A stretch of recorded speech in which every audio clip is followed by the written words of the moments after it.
Sarah notices it during breakfast. Her golden retriever, Max, starts spinning. Once, twice, 10 times.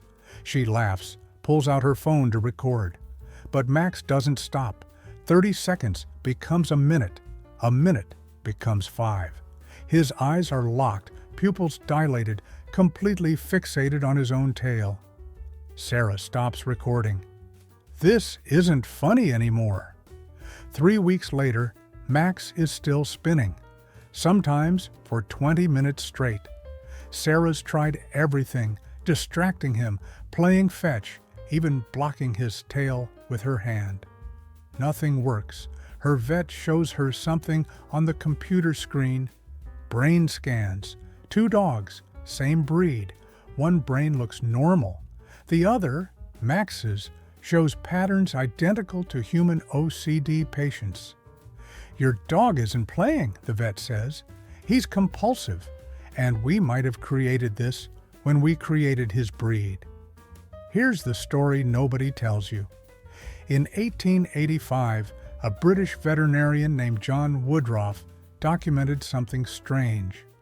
Golden retrievers, a breed prized for temperament and intelligence, were developing repetitive behaviors when removed from working roles. He called it a form of behavioral fixation. Wild wolves didn't do this. Working farm dogs didn't do this. But these Victorian pet dogs, bred increasingly for appearance and companionship rather than purpose, began showing compulsive loops they couldn't escape. Some would repeat movements until exhaustion. Woodroffe wrote, "We have bred an affliction into these animals in our pursuit of control and aesthetics." His warning was ignored. Today, a significant percentage of golden retrievers show anxiety-linked compulsive behaviors when understimulated. Max is part of a genetic legacy we created by accident and continue by choice. Back in Sarah's living room, her veterinary behaviorist Dr. Chin explains what's happening in Max's brain. Imagine 3 systems, she says, sketching on a notepad. Visual cortex sees movement. That's the tail. Proprioception feels body position. That should say, that's us. And the prefrontal cortex decides what to do. In Max, when the visual cortex sees that tail move, it triggers a retrieval and chase response so strong that it overrides everything else. It's like if every time you saw your own hand move, you had an overwhelming urge to grab it. You know it's your hand, but you can't help yourself. Sarah watches Max sleep on the couch, tail twitching. Even in dreams, he's chasing. Dr. Chen shows Sarah the real problem: dopamine.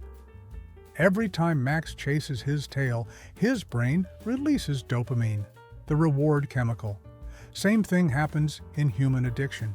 The chase feels good, so his brain says, do it again. After weeks of this, neural pathways literally strengthen. We can see it on scans. The compulsion circuits get thicker, the impulse control areas get thinner. Max's brain is rewiring itself around this behavior. She pauses. Golden retrievers were bred to retrieve tirelessly for hours, focused, repetitive work with constant feedback. In apartments, that drive has nowhere to go, so it turns inward. The dog becomes obsessed with shadows, lights, their own tail. They're creating their own job because we took away the real one. The treatment plan is sobering, 6 months minimum. Daily behavioral exercises, medication, the same SSR as humans take for OCD. Cost $3,000 to $5,000. And Dr. Chen is honest. Even with treatment, Max will always be vulnerable to relapse. This is a lifelong condition. Sarah thinks about the breeder's website, the champion bloodlines, the $2,000 she paid for a purebred. Nobody mentioned this.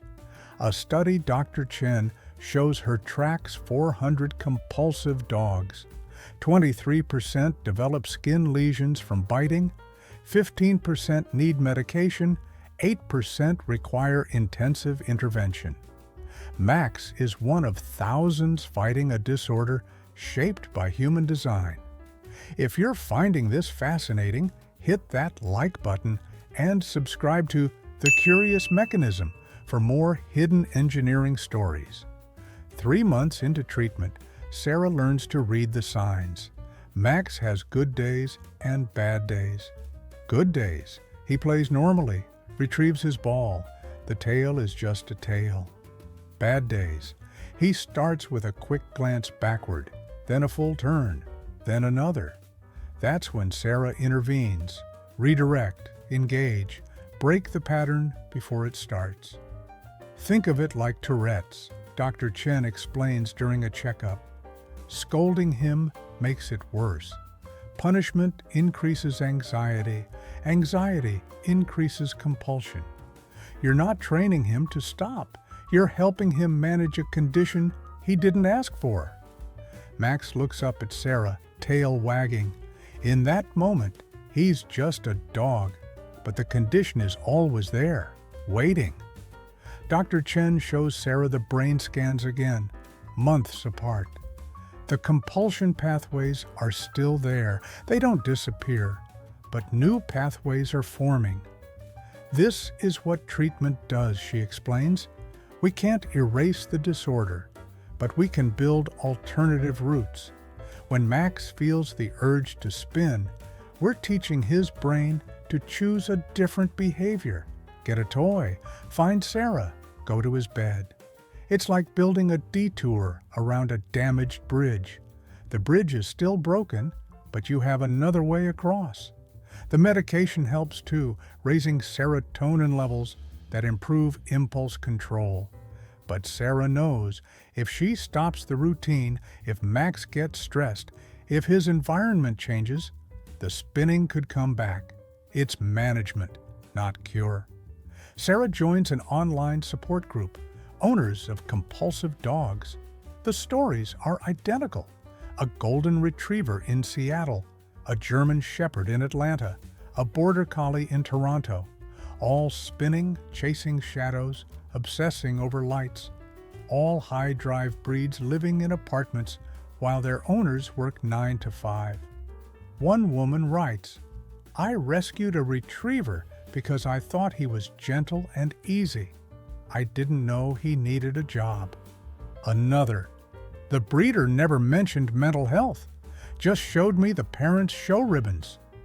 Dr. Chen puts it bluntly, "We've taken animals designed for endurance work and locked them into idle lives. Tail chasing isn't the disease. Modern urban pet ownership is. The behavior is just the symptom showing us the mismatch." 6 months later, Max is doing better. Not cured, he'll never be cured, but better.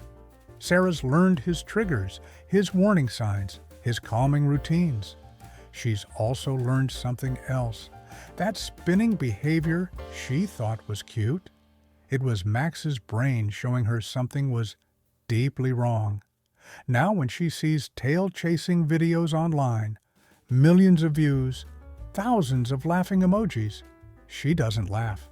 She wonders if anyone's timing how long it lasts, if anyone's asking why, if anyone understands they might be watching a dog whose brain is struggling in ways that aren't visible until you know what to look for.